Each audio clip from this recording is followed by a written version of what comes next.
Bem, amigo, você está no Comento de Bíblia. Estamos de volta aí, graças a Deus.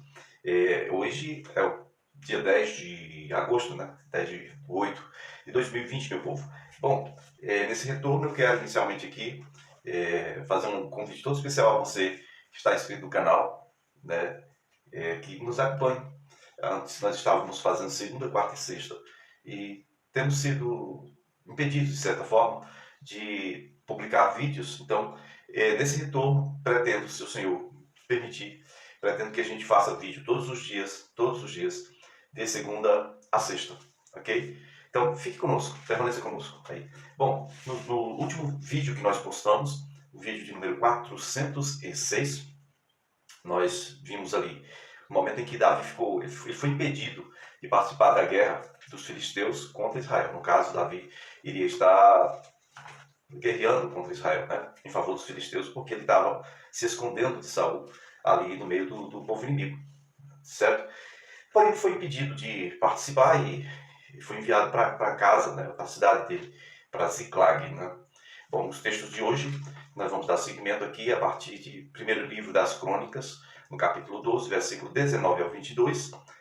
Se você tem Bíblia em ordem cronológica, você vai encontrar na página 355. Também o texto que segue é primeiro livro de Samuel, 1 Samuel, capítulo 30, do 1 ao 31. E é a página seguinte, no caso, página 356. Precisamos não só comentar, mas comentar exatamente o que for mais relevante para que você não perca as partes mais importantes dessa história, ok? Então, começando o texto aqui, primeiro livro das Crônicas, capítulo 12, verso 19, diz que alguns soldados de Manassés desertaram para Davi. Quando ele foi, né, com os filisteus guerrear contra Saul, eles não ajudaram os filisteus, porque os seus chefes os aconselharam e os mandaram embora. Muito bem. E aí, o que acontece aqui? Sempre nessas guerras tinha isso. Alguns que passavam para o lado de lá já sabendo que era uma guerra perdida, né? E os que não fugiam se entregavam. E no caso aqui, os que estavam junto com os filisteus, quando viram que Davi foi mandado embora, saíram. E no caso aqui, outros que estavam com Saul, vendo que os 600 valentes de Saul, de Benjamim, estavam com Davi, foram para lá também. Foram para Ziklag, ok?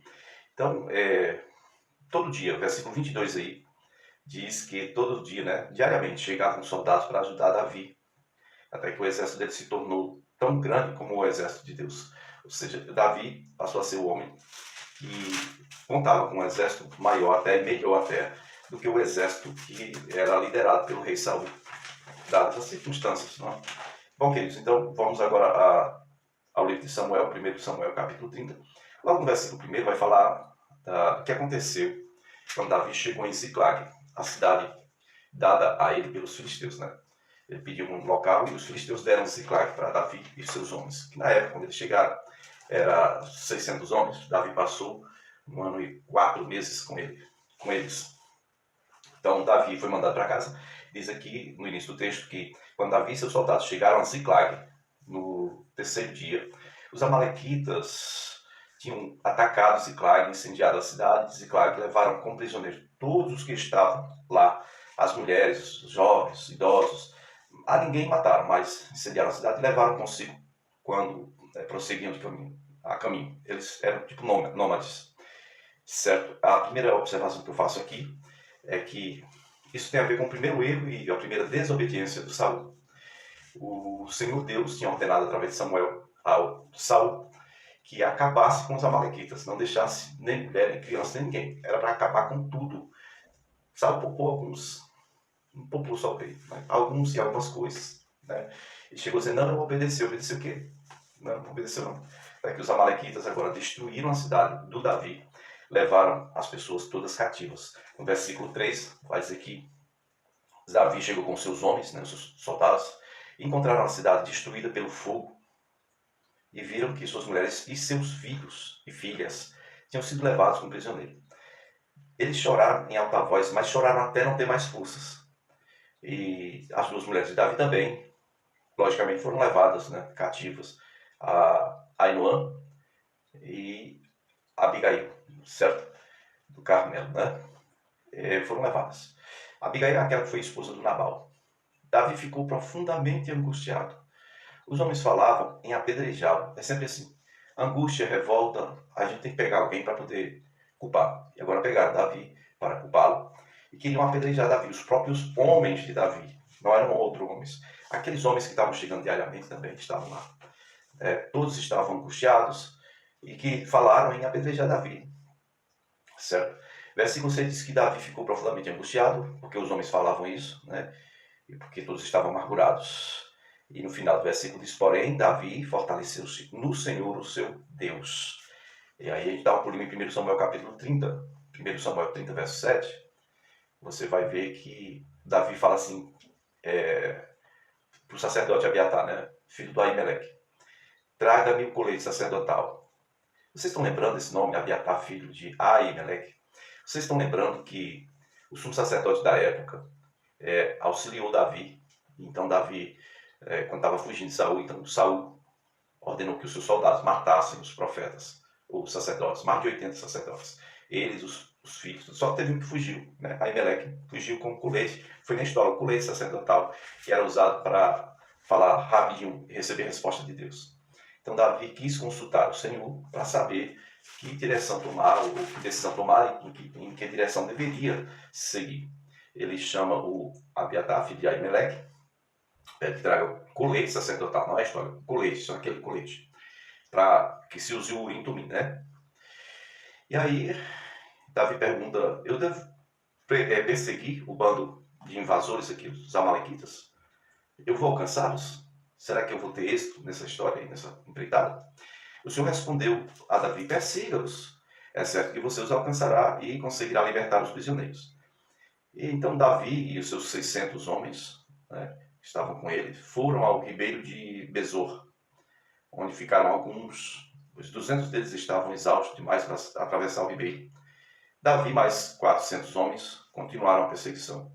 E aí nesse caminho eles encontraram um homem egípcio, né, e trouxeram esse homem a Davi, deram água, deram comida, certo? Ele comeu, se fortaleceu. E ele tinha ficado 3 dias e 3 noites sem comer, nem beber, nada. Foi deixado ali para morrer. Depois de dar a assistência ao homem, Davi perguntou ao homem, a quem você pertence e de onde você vem? O homem, é óbvio que o homem era um escravo. Por isso Davi pergunta a quem você pertence e de onde você vem. Certo? Ele era um jovem egípcio, servo de um amalequita, escravo de um amalequita. E ele diz, não, meu dono me deixou para morrer no caminho porque eu estava doente. Versículo 14 vai dizer que, assim, ele falou, nós atacamos o Negueb, parte de deserto, parte erma de Israel, e o Negueb dos Querenitas, o território pertencente a Judá, e o Negueb de Caleb é Judá também. E incendiamos a cidade de Ziclag. Por que ele faz questão de dizer que incendiaram a cidade de Ziclag? Porque não era território de Caleb, mas aqui era um território filisteu que tinha sido dado a Davi. Ziclag era território filisteu. Bom, aí Davi pergunta, você pode me levar até esse bando de invasores? E aí o jovem diz, se o senhor jurar que o senhor não vai me matar e nem vai me entregar nas mãos do meu antigo dono, eu levo o senhor. Certo? E aí o versículo 16 diz que quando ele levou Davi até lá, os amalequitas estavam espalhados pela região, comendo, bebendo, festejando os muitos bens que haviam tomado da terra dos filisteus e da terra de Judá. Ora, veja bem, estavam fazendo festa com despojo, gente. É natural, né? Um momento assim de descuido. E aí Davi esperou no dia seguinte, ao amanhecer, até chegar à tarde, né? Passou meio-dia, Davi empreendeu força durante guerra contra eles, nenhum deles escapou, com exceção, olha, nenhum deles... Eu acho legal essas expressões. Nenhum escapou, com a exceção, exceto 400 homens que fugiram de camelo. É brincadeira. Nenhum dos que ficaram lá, né, estavam a pé e escaparam. Os que estavam de camelo, 400 jovens que montavam camelo, fugiram. Davi recuperou tudo que os amalequitas tinham pego. Não só as pessoas da cidade de Ziclag, mas do deserto de Judá, né, no caso Caleb, e dos quereneus. Tá certo? É isso aí. Davi recuperou tudo. Versículo 20 vai dizer que ele tomou também todos os rebanhos dos amalequitas. Tudo que eles tinham, que eles eram tipo nômades, eles ficavam fazendo essas campanhas de passar aqui, ali, roubar, saquear e levar tudo. E aí Davi, as pessoas diziam, esses são os despojos de Davi. Davi Foi até os 200 homens que ficaram cansados lá, ficaram exaustos demais para segui-lo. E ficaram lá no ribeiro de Besor, né? Davi fez uma saudação para eles. E aí tinha uns elementos maus, sempre tem gente maligna em tudo quanto é canto, né? Uns elementos maus disso aqui não queriam dividir os bens, né? As recompensas, o despojo com aqueles que ficaram ali. E aí Davi, porque eles não foram lutar, estavam cansados para lutar. Aí Davi respondeu: não, meus irmãos, não façam isso não. Não, você não pode fazer isso com os bens que o Senhor nos deu, porque isso aí foi vitória do Senhor, né? Então, disse Davi que eles ficaram ali, mas ficaram com as cargas, né? Ficaram cansados. Aí os homens que iam guerrear, os outros 400, deixaram suas cargas, deixaram tudo ali, com aqueles 200. Davi fez uma lei naquele dia, certo? Davi disse que tanto quem vai sacar a espada para lutar, quanto quem fica cuidando das coisas, merece o mesmo despojo. Ele fez disso um decreto, versículo 25 diz aí, né? Versículo 25 de 1 Samuel, capítulo 30. Bom, então Davi chegou a Ziclag, né? E enviou alguns bens para as autoridades de Judá que tinham sido saqueados, né? E isso é um presente aí para vocês, que eu tomei dos inimigos do Senhor. Então enviou também presentes às autoridades de Betel, Ramote, também do Negueb, e Jatir, de Aroer, toda aquela região que tinha sido saqueada, né? Hebron, Ormá. Davi mandou presentes com os despojos que ele tomou dos amalequitas para todas essas pessoas. Ok? E aí, vamos voltar agora, rapidinho aqui, para o que estava acontecendo com Saul. Saul estava posicionando-se para a guerra contra os filisteus. É a última batalha do Saul, né? A última guerra. Tá certo? É a última batalha. Está lá em 1 Samuel capítulo 28, versículo 4. Você vai ler assim: depois que os filisteus se reuniram, vieram e acamparam-se em Sunem. Mapa, você vai visualizar direitinho. Sunem, tá? Filisteus estavam em Sunem. Saul reuniu todos os israelitas e se acampou em Gilboa, ok? Meio de lado aqui para você poder olhar aí no mapa. Gilboa é um monte, ok? Então é isso aí. 1 Samuel capítulo 28, verso 3 diz que Samuel já tinha morrido. Aí agora vem um outro ponto. O pessoal está se organizando para a peleja e pela ética, pela ideia de todo mundo. É o seguinte: antes de ir para uma guerra, tem que fazer o que Davi fez. Perguntar ao Senhor: Senhor, eu devo ir? Senhor, o Senhor vai me dar vitória? Bom, como é que Saul ia consultar o Senhor? Primeiro, o Senhor não tem que responder nada para Saul. Segundo, Saul mesmo matou mais de 80 sacerdotes. O único que escapou estava com Davi, né? Da linhagem sacerdotal ali. O único que escapou estava com Davi. Como é que ele ia ouvir alguma coisa da parte de Deus? E Saul, ele fez tanta caquinha que agora ele está numa situação muito ruim. Em 1 Samuel capítulo 28, verso 3, depois você pula para o verso 5 e vai seguindo, vai falar da visita de Saul a uma médium. Aqui diz médium, em outro lugar diz pitonisa, a mulher que faz adivinhação. Médium aqui está mais adequado porque é alguém que invoca o espírito de um morto. E eu já quero dizer que a Bíblia ela não se contradiz. Em Eclesiastes 9, verso 6, né? Ou é 6, verso 9, não sei. Depois eu coloco aí para você ver. Em Eclesiastes diz que do sol para baixo, abaixo do sol, os mortos não participam de coisa alguma mais. Quero só deixar isso aí para você refletir. A citação está aí. Pronto. Então é o seguinte. Duas localizações, né? Sunem, estavam os filisteus, os israelitas em Gilboa. E aí o Saul agora vai lá no local chamado Endor, que você vai poder ver no mapa aí mais uma vez. Endor. Endor, né? Ele foi atrás de uma médium, tá?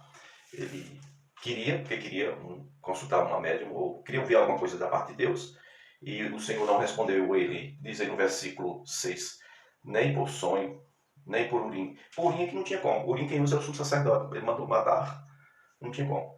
Né? Se você olhar bem direitinho, você vai ver que não era nem para ter entrado esse negócio de Urim aqui, porque não tem lógica. Ele tinha matado os sacerdotes, tinha expulsado os médicos, né? E o Senhor não tinha respondido nem por sonho, nem por Urim, nem por profetas. E aí ele começou a procurar uma mulher que invoca espírito, que chama espíritos, né? Isso é necromancia, invocação de espírito, a gente já morreu, certo? E aí alguém disse: tem uma lá em Endor, vamos lá e tal. E Saul se disfarçou e foi à noite, escondidinho, foi à noite atrás dessa mulher. E ele chega na casa da mulher e diz: olha, eu quero que você invoque um espírito aí para mim, né? E aí, é isso aí.